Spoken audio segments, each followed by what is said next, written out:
What's going on, everyone? So Rui Hachimura has been spectacular since moving into the starting unit, especially in the games in which LeBron James doesn't play. Every time LeBron doesn't play, he gets to play the four, which is his best position, which is his more natural position. And every time he just is spectacular.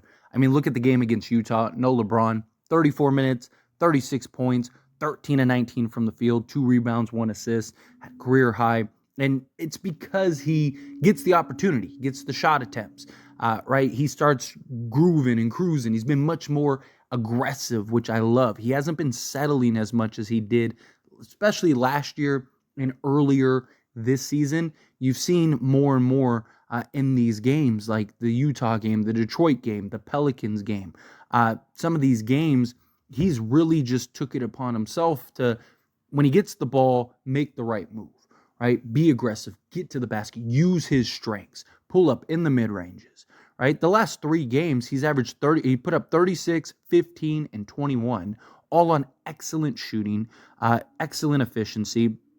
He had the one bad game against Denver where in 38 minutes, he only had 2 points and was 1 of 5 from the field. But you look at the other games, like against Boston, he gave you 15, Atlanta gave you 16, Houston 16, Golden State 11. So sticking with the double figures, and the Lakers' offense has just been much better, much improved. They've been one of the best offensive teams in the league since Rui Hachimura moved in the starting unit. And it looks like, based on a recent Darvin Ham interview, that he believes Rui Hachimura is the key to the Lakers' success, which is good because that means the Lakers may actually get a lot more of Rui Hachimura.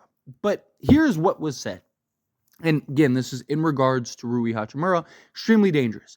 In terms of his aggressiveness, he very rarely has 2 bad games in a row.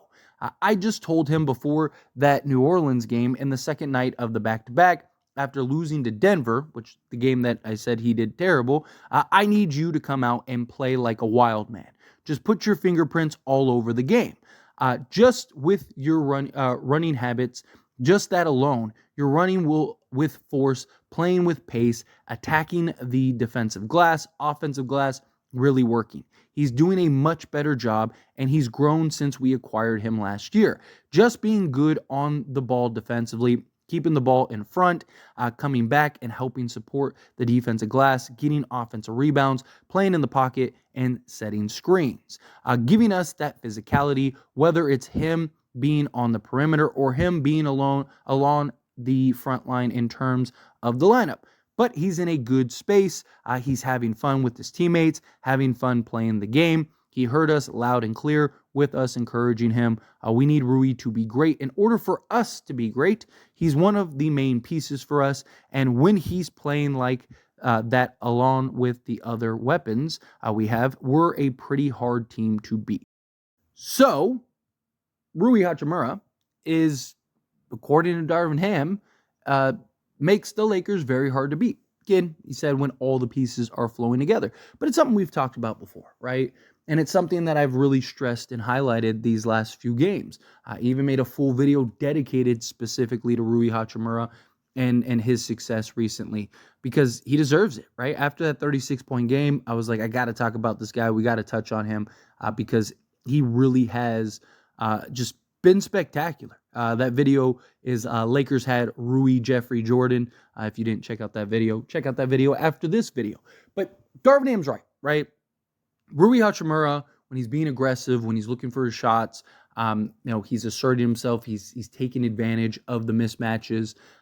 Those are all very valuable things, and he can be a really big factor for the Lakers. I've talked about this before in the offseason. I believe Rui Hachimura could easily be a 20-point-a-game scorer. Easily. He just needs the shot attempts and opportunity. He's one of our most efficient players when he has the opportunity and he's on ball. He's had his bad games, he's had his good games, right? But he's improving. He's getting better game in and game out, year in and year out. This is a guy that's a real playoff performer, which is good too. And it's not just the Lakers sample size. One of the questions is, like with Austin Reeves, for example.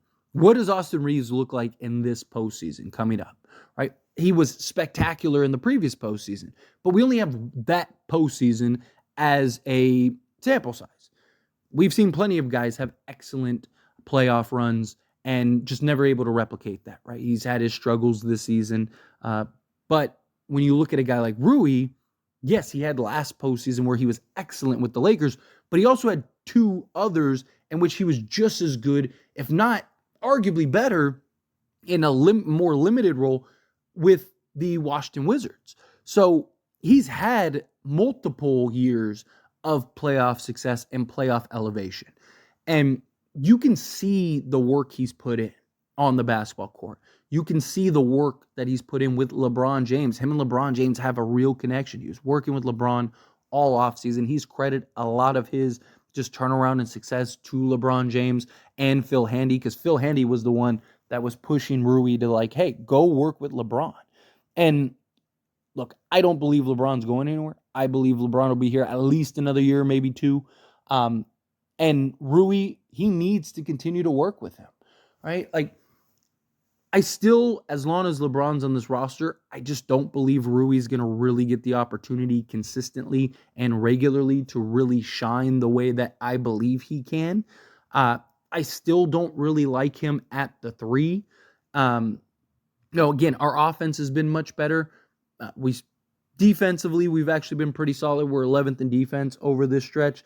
But I have concerns come the postseason with him because he's not good at navigating screens. He is not good at staying in front of quicker, twitchier wings. And like, I think he'd be fine if we played, say, Minnesota or we played the Thunder. I think Rui would be fine. But if he had to guard like a Paul George or a Kawhi Leonard or a Kevin Durant or something like that, I have concerns about him being able to defensively stay in front of those guys, and I do believe it could be a concern. And teams are going to target him more, I think, in putting him in that pick and roll action, as well as just having guys that are quicker go after him. So we'll see how that goes. We'll see how that navigates. Maybe Rui figures it out, and we'll be fine. He's been really good thus far, but it's just, he has a real opportunity here alongside LeBron James, right? I'm excited for his future, whether it's with the Lakers or elsewhere. Because if the Lakers really are going to go pursue a third star, Rui Hachimura is probably getting traded in that deal.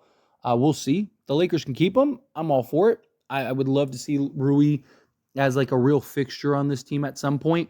My thing is just like, if you really, like, he's one of our better assets that you're probably going to have to trade and give up. And two, also for Rui's sake, I'd like to see him go to a situation in which he actually gets to thrive, right? Can he go to a place where they actually let him play a key role?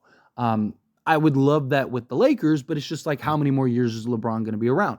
But in the meantime, Rui does need to keep picking LeBron's brain and needs to keep improving and getting better alongside LeBron, because he's playing a position, or he's best at a position in which LeBron is currently playing.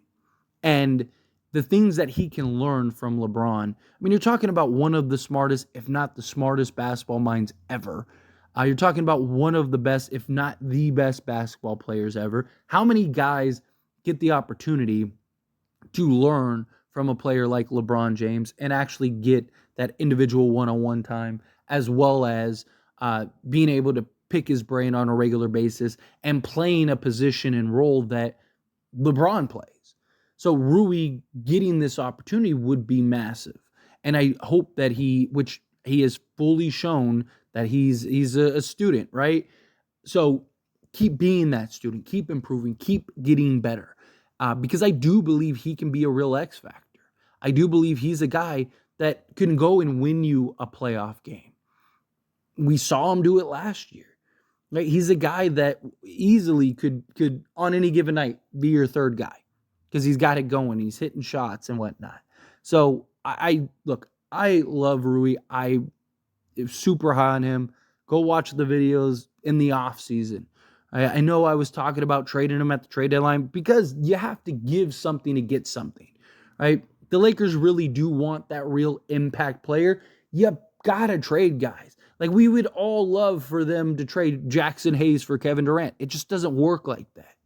Right? It's nothing against Rui. I want to see him have success. It's part of the reason why I wanted him traded, because I just don't believe he's ever going to truly get the real opportunity here with the Lakers, the way the Lakers are currently constructed. And then also, if the Lakers go get another star, then at best, Rui would, even if the Lakers were able to keep Rui, at best, he's always never going to be anything more than a third option. How much success can he have at that? We'll see. Time will tell. But him playing the three, it looks like Darvin Ham is going to keep that intact. Because that was the real question. Like, once Jared Vanderbilt comes back, once Cam Reddish comes back, these guys start trickling back in. What happens with Rui? Does Rui go back to the bench? Does he get in the starting unit? Or does he stay in the starting unit? What's going to end up happening? And it sounds, based on what Darvin Ham is saying, that he's going to be staying in the starting unit. And I'm all for it. Right? Let's see how this goes. Again, I have my concerns come the postseason, but that doesn't mean it will be an issue. Right? It doesn't mean that the Lakers can't figure that out and navigate it. And it also is something that, if it does become a problem, you can adjust and make the change if need be. But anyway, as always, this is a discussion. Pass a question on you. Let me know your thoughts and opinions down in the comments below. What do you think? How do you feel about Darvin Ham's words about Rui Hachimura? What do you think of Rui Hachimura as a whole? However you feel, whatever your thoughts are, I'd love to hear it. So let me know down in the comments below. That being said, if you haven't liked this video, hit that like button. Helps me out a lot. Lets me enjoy these types of videos, and I truly appreciate it. Now subscribe to the channel. Hit that subscribe button. Turn on the bell notifications. Appreciate y'all. See you in the next one. Thank you.